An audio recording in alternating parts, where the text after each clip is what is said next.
Hello, everyone, and welcome. We're really excited to have this special keynote today with Chris Field.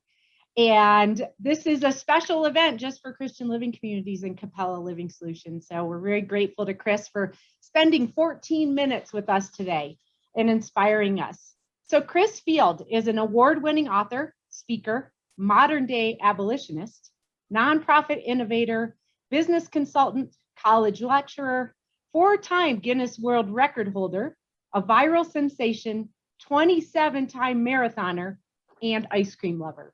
But his greatest superpower is inspiring people to believe they can actually change the world, and then showing them how to join him in doing it. Chris is married to his high school sweetheart, Stacy, and his father to Micah, Beckett, Lincoln, and Theodore. He is the author of A Billion Hours of Good and Disrupting for Good. Welcome, Chris, and welcome everyone to the event today. Thank you so much. It's a pleasure to be with all of you, and thanks for making the time to be with me this afternoon. So I'm sitting on a tiny patch of sandy land in the middle of the world's largest man-made lake. Now, technically, this is an island, but there are no palm trees, no hammocks, no drinks with umbrellas here. I'm sitting under the beating sun because the small wooden boat I was sitting in is leaking enough that the boat drivers are worried it might not make it back to shore.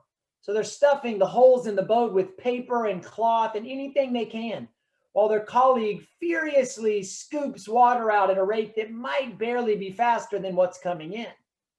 This was my first time on Lake Volta in Ghana, Africa. I had no idea I would travel here another 50 times, that I would quit my job and start a nonprofit, that I would spend the night in rural fishing villages with no water or electricity, or that I would have the opportunity to help nearly 200 children who'd been sold as child slaves to be reunited into their families again. In that moment, all I knew is that my world had just been turned upside down, because that was the day I met my first child slave, a young boy named Tomas, about 9 years old.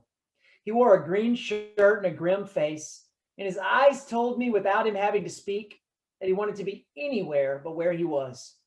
So I sat on that little patch of sand out in the middle of Lake Volta, and I wondered, can one person really make a difference with all the problems that fill the world?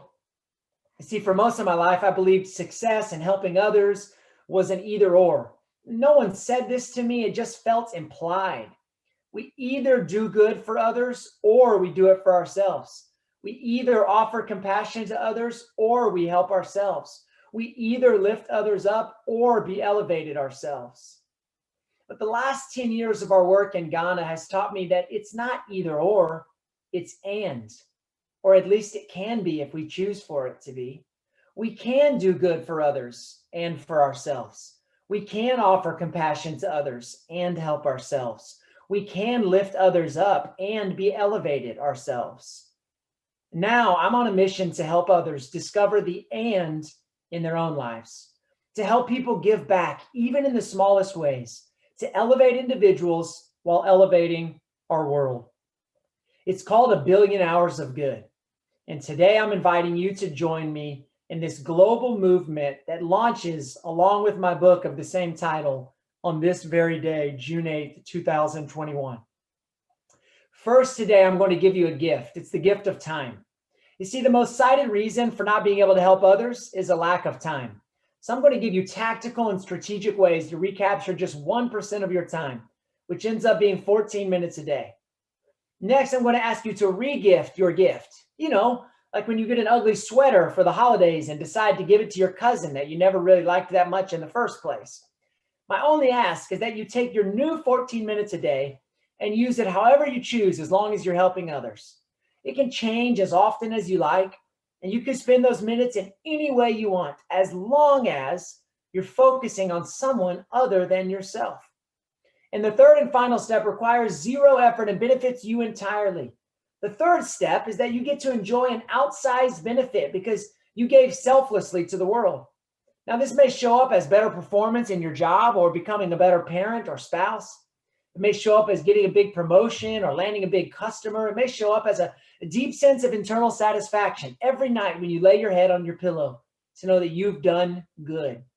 But let me be clear, you get to enjoy the reward here, and it will be 100 times bigger than the 14 minutes that you invested. Now, do you remember that billion hours of good thing? Well, here's why I'm so pumped. If I can give enough people 14 minutes a day of extra time and have them invest it back into the world, it will add up to, you guessed it, 1 billion hours of good. How cool is that? You see, this is my calling, my personal mission. It gives me chills to think about, and I hope it does for you too. So let's get started. Step one, first, I want to give you the gift of 14 minutes a day. Now, some of you may feel like you have lots of extra time in the day, but for many of us, finding any extra time in our day feels impossible. But the truth is that little pockets of hidden time can be discovered with small adjustments. In other words, the time is there. We just have to find it and reclaim it. With that in mind, I want to share 10 of my favorite time management hacks from years of studying some of the most efficient people in the world. And these won't all be relevant to you, but pick the ones that are.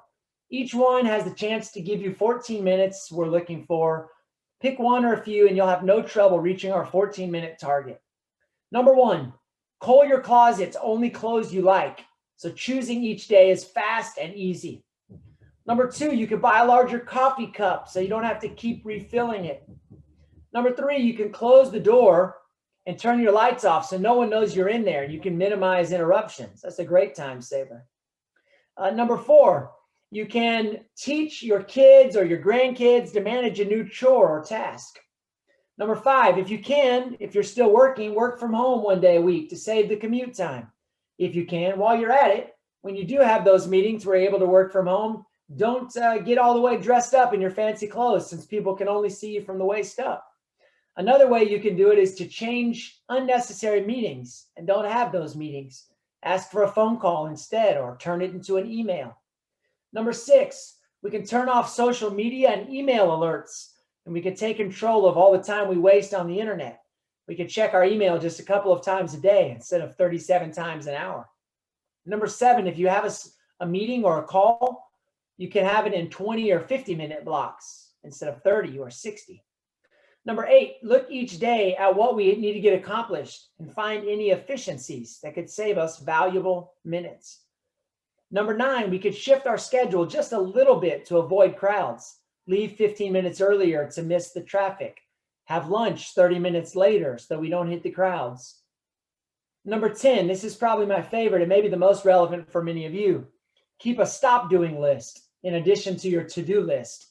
This lets you keep an eye out for those little time sucks, and you can add as much as you can to your stop doing list so that you can get the stuff done each day that you really want to do. With just a little bit of intentionality and maybe some creativity, we can all easily find 14 minutes a day with no loss in our quality of life. So now that we have our new 14 minutes, how do we leverage it for good? That's step two. It's time to generously give your 14 minutes away. And this is a really fun one. Some people say, but what do we do? Where do we start? It all feels so overwhelming. I understand. So let me make it as absolutely simple as possible. I want you to think about where you are right now. And I want you to start thinking about how you can do just a teeny tiny little bit of good exactly where you are with exactly what you have. Just start doing microscopic acts of good. Speak kindly to your neighbor. Send that text or letter or card, email to the struggling friend. Listen more intentionally when people talk to you. Find a child you can mentor on the internet. Call your children or your siblings. Try to be a kinder partner, spouse, or friends. Pull in your neighbor's trash can or take their trash out. Greet the people you meet by name and spend time being kind to them.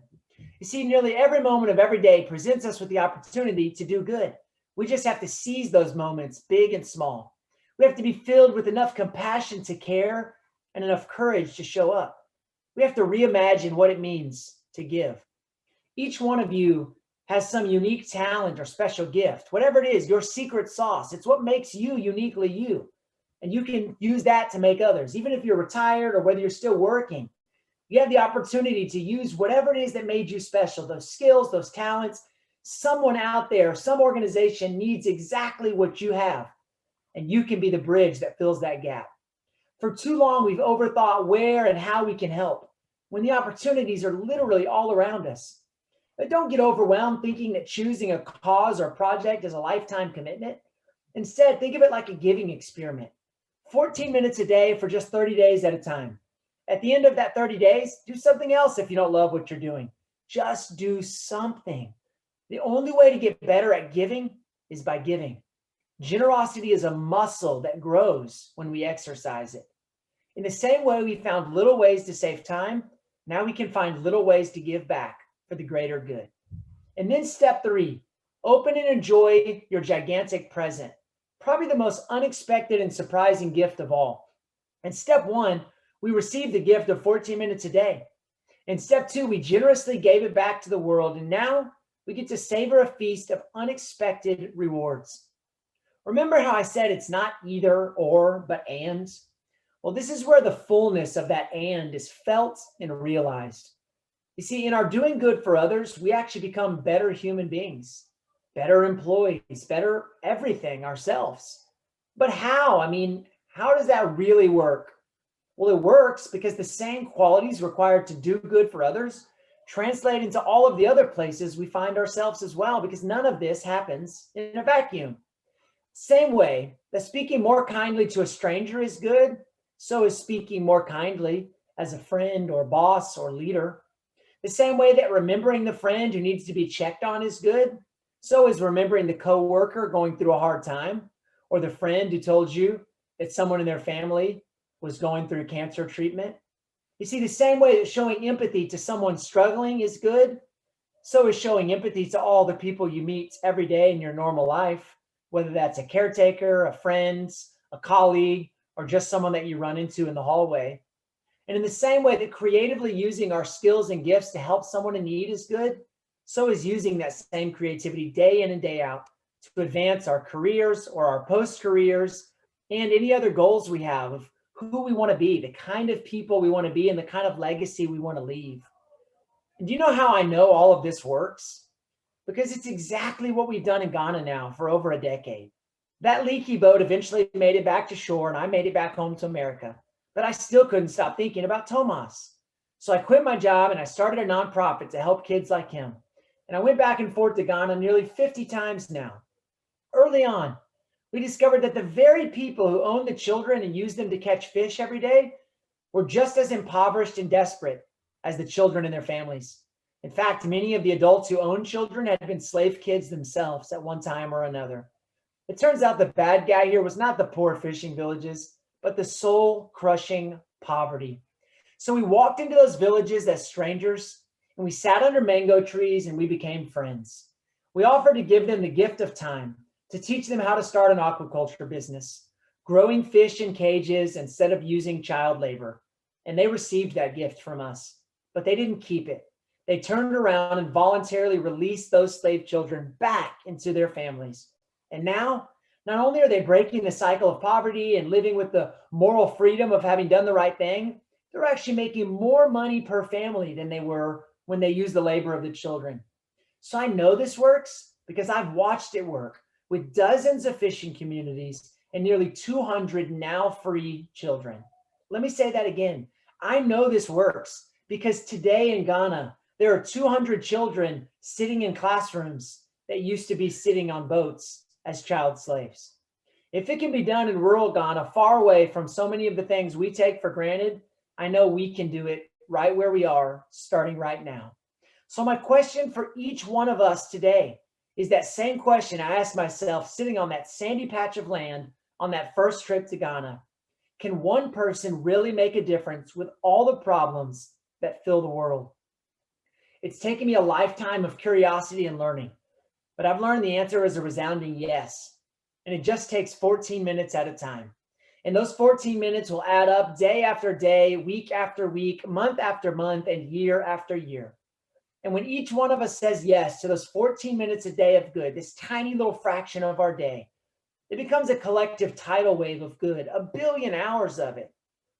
1 billion hours is 114,000 years. That's impossible alone, but together it's transformational. So I'm inviting you today to join me. When we get off this time together, I'd love for you to go to abillionhours.org and make your 14-minute-a-day commitment to join this global movement for good. You can actually watch right there as the number of hours pledged rises. I think last time I looked, we were over 350,000 hours of good that had been pledged from ordinary people like you and like me, who wanted to leave a legacy, something far greater than they ever imagined being able to do alone. 1 billion hours of good starts with just 14 minutes a day. And that's something that each one of us can do, no matter where we are in life, no matter where we live, no matter where we find ourselves. We can take our unique gifts, our unique talents, the things that make us feel passionate, the things that make us feel most alive. And we can choose with courage and creativity to give those back to the world. If we all do that together, our own little bit, together we'll give 1 billion hours of good. I hope you'll join me. Wow, thank you so much, Chris. Would you say that website again? Yes, it's 1billionhours.org. So 1 billion hours. Yep, 8billionhours.org. And you can just right there say, hey, I want to do 14 minutes a day of good. And I'll be sending out various stories of people of all walks of life, all ages, young and a little bit older and in the middle, teachers and lawyers and doctors and stay-at-home moms, and just all of these, capturing all these moments of people who just make this little micro decision to give a tiny bit of themselves every day to add up to a ton of good. Oh, I love it. Thank you so much. So I'm going to go to that website now and do that. Awesome. That's because making that commitment, right, is part of it. Absolutely. And Chris, thank you for spending time with us today. I know you picked a few different organizations to come talk to, and we're honored that you chose Christian Living Communities in Capella. And, you know, this ties in so perfectly with our culture, yep. our we care culture, and how we are really a true community that cares for each other and our world, right? And the people that are around us. And it really does start with us. And I love that term, microscopic acts of kindness or goodness, and they really do add up. And the other thing that I hope, and this was something that really stood out for me, is for everybody out there listening, someone out there needs you. Yep. So let's show up. Yep. Love it. Thank you, Chris. Yes, thank you guys so much. And I just, to echo that last point, I think it bears repeating. There are, in your communities, there are an unspeakable amount of gifts and talents of life's well-lived, and so much life still to live, and so many talents and things that cannot be understood from a book, things that cannot be learned on Wikipedia, things that cannot be taught on YouTube videos. And that wealth of experience, the world needs that. I need that. I mean, I need people in my life who are going to help keep me from making mistakes that could be avoided, that are going to help pass on to me ways that I can be a better husband and father and friend and business person and problem solver. And so every person listening today has this just treasure chest of some secret sauce that makes them uniquely them and made them so successful in their lives, that there's someone out there like me that would absolutely, their world would be turned upside down in the best way possible if that was shared with them. And I just think that gift of mentoring and coming alongside it's invaluable, because those people will never, the impact that has generationally will never even be seen on this side of life, right? We can't understand the fingerprints that would be all over how that person then becomes a mentor to other people because they were chosen to be mentored. So I hope everybody listening will hear my heart when I say you are a treasure, and the world desperately needs every good bit of what you have to offer. And I'm grateful for the communities you live in that inspire that in you. And I just hope you'll keep waking up every single day and asking, how can I do the most good where I am with what I have right now? I have goosebumps. Thank you, Chris. And thank you, everyone, for joining us today. And if you want to read more, Chris's new book is 1 Billion Hours of Good. It's available on Amazon. You know, I'd really recommend, if you are watching this in one of the communities or anywhere in our organization, is like, get a group of people together and talk about this stuff, right? Is how can I first of all, save some time every day, and then how will I use that time to do good, either within our own communities or in the outside world. Great opportunity, great challenge you gave to us today, Chris. Thank you. Thank you. You guys have a great rest of the day. Thanks. Thank you. Bye-bye. Bye.